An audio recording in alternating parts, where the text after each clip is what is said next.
বলো তোমরা কি করেছো? এটা হচ্ছে ট্রেন অ্যাক্সিডেন্ট প্রিভেনশন সিস্টেম। তো এই সিস্টেমের দ্বারা আমরা ট্রেন লাইনে হওয়া দুর্ঘটনাগুলোকে প্রিভেন্ট করতে পারি। তো এখানে আমি একটা সেন্সর ইউজ করেছি, যার নাম আল্ট্রাসনিক সেন্সর। এই সেন্সরটা সামনে থাকা যে কোনো অবজেক্টকে সেন্স করবে আর থেমে যাবে, ঠিক সেইভাবে যেভাবে ট্রেনের লাইনে ট্রেনের মধ্যে থাকা ট্রেনটা যেমন ট্রেনের ইঞ্জিনটা আস্তে আস্তে বন্ধ হয়ে যায়, ঠিক সেই একইভাবে এই সেন্সরটা সামনে যখন বস্তুটাকে সেন্স করবে তখন একইভাবে থেমে যাবে, যার ফলে কোনো রকম অ্যাক্সিডেন্ট হবে না।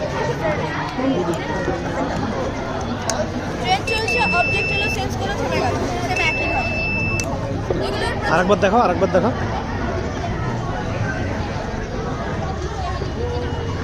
ঠিক আছে, হ্যাঁ অবজেক্ট হলো থেমে গেল।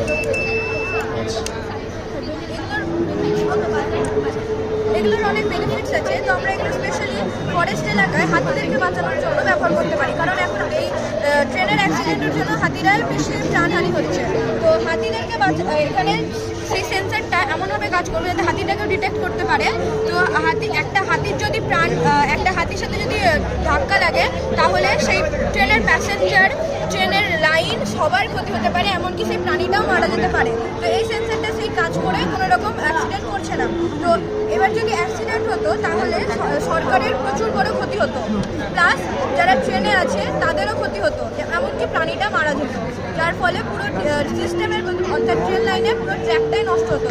এর জন্য আবার সরকারকে প্রথম থেকে টাকা খরচ করে আবার ট্রেন লাইনটা বানাতে হতো। এর জন্য সরকারের প্রচুর ক্ষতি হচ্ছে। এই সমস্ত দিক থেকে আমাদের এই project train accident prevention system.